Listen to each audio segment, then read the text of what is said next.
మహాదేవుని పరిశుద్ధాత్మ సన్నిధి ద్వారా వీడియో చూస్తున్న వారందరికీ ప్రభు పేరట వందనాలు. దేవునికి సమస్త మహిమ ఘనత ప్రభావం కలుగును కాక. ప్రభు కృపను బట్టి రక్షించబడ్డాము, దేవునిలో ఉన్నాము, ప్రార్థన చేస్తున్నాము. దేవుడు మాకు కొన్ని విషయాలు బయలుపరుస్తున్నాడు, అవి జరుగుతున్నాయి. ఇప్పుడు దేవుడు మాకు ఒక విషయం బయలుపరిచాడు, జలప్రలయం రాబోతుంది అని దేవుడు బయలుపరిచాడు. కళ్ళలో స్పష్టంగా కెరటం వచ్చి మనుషులను తీసుకుపోతున్నట్టు చూపించాడు దేవుడు. కాబట్టి ఈ విషయం మేము బయలుపరచాలని, 10 మందికి తెలియజేయాలని వీడియో ద్వారా మరి మాట్లాడుతున్నాను. మరి మేము కూడా గుళ్ళు గోపురాలు తిరిగేవాళ్ళం, అన్యులుగా ఉండేవాళ్ళం. మరి అయితే దేవుని ప్రభువుని తెలుసుకుని మేము శాతబడి శక్తుల నుంచి విడిపించబడ్డాం. పాపం నుండి, శాపం నుంచి విడుదల పొందుకొని ప్రభు కృపను బట్టి క్షేమంగాను భద్రంగాను ఉన్నాం. దేవుడు మమ్మల్ని ప్రేమించి రక్షించుకుని ఆయన మమ్మల్ని కాపాడుతున్నాడు. అయితే కళలు, దర్శనాలు కూడా మేము చూస్తున్నాం. దేవుడు కృపను బట్టి మాకు చూపించినవి జరుగుతున్నాయి. ఈ 2025 సంవత్సరంలో దేవుడు నాకు స్పష్టంగా చూపించాడు, ప్రళయం జలప్రలయం లాగా వస్తుందని. కాబట్టి నేను చెప్తున్నాను, దయచేసి నమ్మండి, యేసు ప్రభువుని నమ్ముకోండి. దేవుని దగ్గరికి, ఈ యేసు ప్రభు దగ్గరికి మందిరాలకు వెళ్ళండి,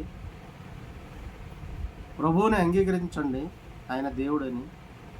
ఆయన మీ హృదయంలోకి పరిశుద్ధాత్మ దేవుడిని పంపిస్తాడు. ఆయన పాపముల గురించి, నీతిని గురించి, తీర్పును గురించి ఒప్పింపజేస్తాడు. రక్షణ భాగ్యం మీకు ఇస్తాడు. అప్పుడు మీరు రక్షణ అనే కవచము మీరు ధరించుకుంటారు. ఆ కవచము మిమ్మల్ని కాపాడుతుంది. ఆయన ఆశ్రయంగా ఉంటాడు, ఆయన దుర్గంగా ఉంటాడు, ఆయన కొండగా, కోటగా, కీడెముగా, డాలుగా, శిరస్సుగా ఆయన ఉంటాడు. రాబోయే ఉగ్రత నుంచి ఆయన తప్పిస్తాడు. ప్రమాదాలు, ఆపదల నుంచి ఆయన తప్పిస్తాడు. ఆయన సమర్థుడు. ఇది ఒక మంచి మార్గం, శ్రేష్టమైనటువంటి మార్గం, భక్తి మార్గం. ఈ మార్గంలోకి వచ్చిన వాళ్ళు ఎవరో చెడిపోలేదు. యేసు ప్రభుని నమ్ముకున్న వాళ్ళు ఎవరో చెడిపోలేదు. ఇప్పుడు త్రాగుబోతులు ఎంతోమంది మారిపోయారు, దొంగలు ఎంతోమంది మారిపోయారు, వ్యభిచారులు ఎంతోమంది దేవుడిని నమ్ముకుని మారిపోయారు. ముఖ్యంగా నేను మారాను. ఇక తాగుబోతుని, వ్యభిచారినైనా నేను ప్రభువుని నమ్ముకుని అవన్నీ మానేశాను. తాగట్లేదు, ఏ విధమైనటువంటి చెడ్డ ఆలోచనలు లేవు. దేవుడు రక్షించుకుని పవిత్రపరిచాడు, పరిశుద్ధపరిచాడు, పాపంలో పడకుండా కాపాడుతున్నాడు, పరిశుద్ధంగా జీవింపజేస్తున్నాడు. మేము దేవుడు మమ్మల్ని రక్షించుకున్నాడనే కృతజ్ఞతతోటి మేము సేవ ప్రారంభించాము. మహాదేవుని పరిశుద్ధాత్మ సన్నిధి ద్వారా సువార్త ప్రకటిస్తున్నాం. దేవునికే మహిమ కలుగును కాదు. కాబట్టి జలప్రలయం వస్తుందని దేవుడు మాకు బయలుపరిచాడు. కాబట్టి ప్రభువుని నమ్ముకోండి. ఆ రాబోయే ఉగ్రత నుంచి, ఆ ప్రళయం నుండి దేవుడు మిమ్మల్ని కాపాడుతున్న గాక. దేవుడు కాపాడుతూ, ఎవరైతే దేవుడిని ఆశ్రయిస్తారో వారిని ఖచ్చితంగా దేవుడు కాపాడుతాడు. ప్రభువుని ఆశ్రయించండి, దేవుణ్ణి నమ్ముకోండి, అపార్థం చేసుకోకండి. ఇది శ్రేష్టమైన మార్గం, ఇది భక్తి మార్గం. ఇది దేవుడే స్వయంగా వ్రాయించినటువంటి పరిశుద్ధ గ్రంథములో రాయబడినటువంటి ప్రవచనాల ప్రకారం ఈ ప్రపంచం నడుస్తుంది. ప్రవచనాలు నెరవేరుతున్నాయి. ఇప్పుడు యుద్ధాలు జరుగుతున్నాయి, ప్రవచనం ఉంది బైబిల్లో. యెషయా గ్రంథంలో సిరియా దేశంతో జరుగుతున్న యుద్ధం యెషయా గ్రంథం 17వ అధ్యాయంలో రాయబడింది.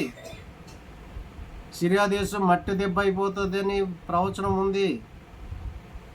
అది మట్టి దెబ్బ అయిపోతుంది. ప్రవచనం నెరవేరింది. అలాగే ఉక్రెయిన్ రష్యాతో జరుగుతున్న యుద్ధం కానివ్వండి, హమాస్ ఇజ్రాయెల్ యుద్ధం కానివ్వండి, ఇరాన్ ఇజ్రాయెల్ యుద్ధం కానివ్వండి, ఇవన్నీ ప్రవచనాల ప్రకారము జరుగుతున్నాయి. బైబిల్ గొప్పది.